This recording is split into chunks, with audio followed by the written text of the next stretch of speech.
Merhabalar efendim, kanalıma hoş geldiniz. Konumuz menopozun getirdiği cinsel dönüşümü. Kabullenerek zevki yeniden keşfedin.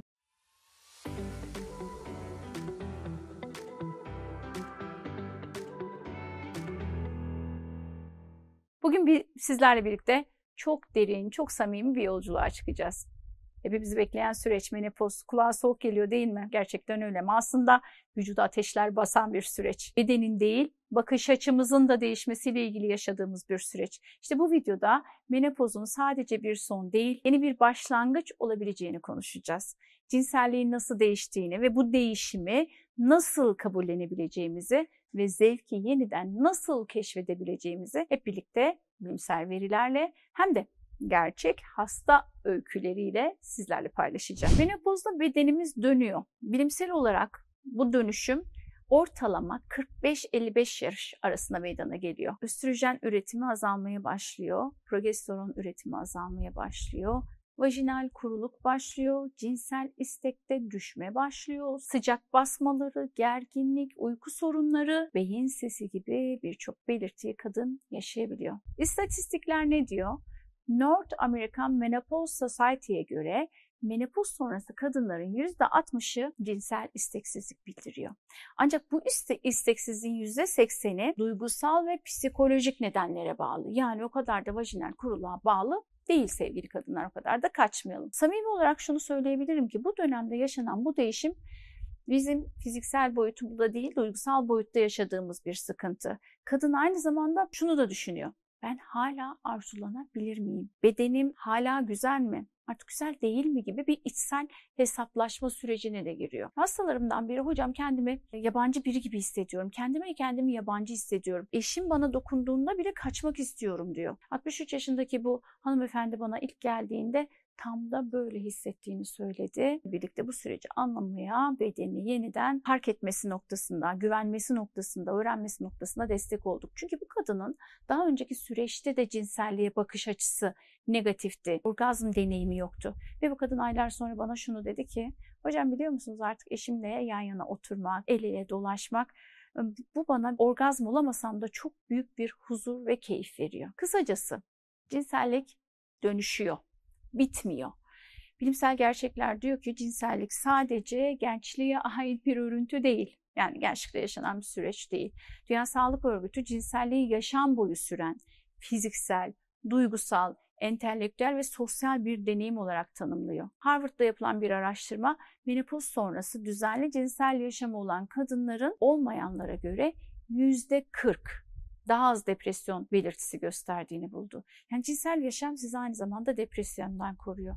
Bazen içinizden benim yaşım artık geçti diyenler var aranızda. Bunlar bana da geliyorlar ama yaş geçmez. Sesiniz, algınız değişiyor. Bedeninizin değişen ihtiyaçlarını aslında anladığınızda, bunu anlamaya başladığınızda o zaman cinsellik hazda kabullenin, değişim geçiriyor ve yeni bir şekil alıyor.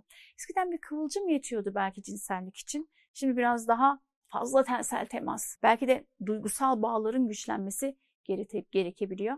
Ama aslında bunu düşünürsek bu tensel temasın artması bir armağan değil mi bizim için? Cinsellik artık hız değil, derinliktir. Gelelim fiziksel problemleri. Vajinal kuruluktan bahsettim az önce size.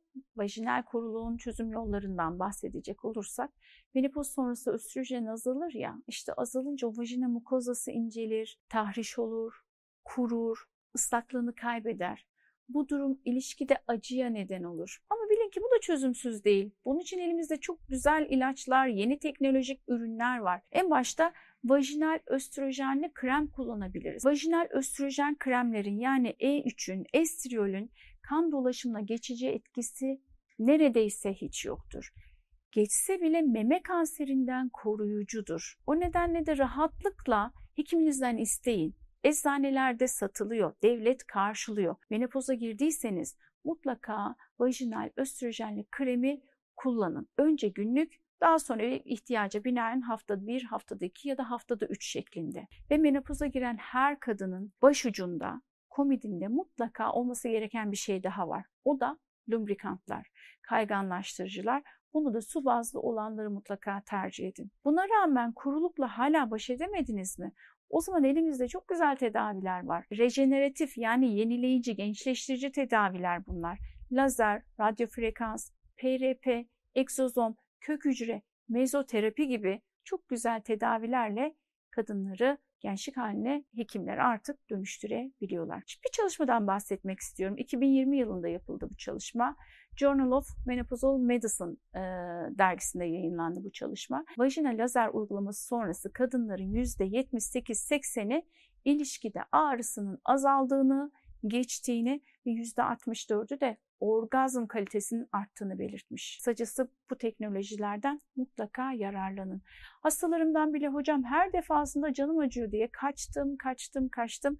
Eşim de bunu benim menopoz sürecimde olduğum ve canım yandığını algılamadı. Kendi kişisel algıladı. Bunu sevmiyormuşum gibi algıladı. Sonra sizinle başladığımız o tedavi sonrası artık ağrılarım geçti. İlişkide artık korku duymuyorum, acı duymuyorum. Tam tersi yakınlık ve keyif alıyorum diye dönüş yaptı. Bu tedaviler artık her ilde var. Mutlaka menopoz sürecindeysen ve kuruluk yaşıyorsan bu alanda çalışan bir hekime başvur. Bir de duygusal anlamda ne yapabiliriz kendimize? Duygusal olarak kendimizi iyileştirebiliriz, kendimizi yeniden tanıyabiliriz. Menopoza geçmek doğal bir süreç, biyolojik bir süreç, kimliksel bir geçiş ama birçok kadın bu dönemi aslında özgürleşme hissi yaşıyor. Çünkü gebe kalma korkusu ortadan kalkıyor.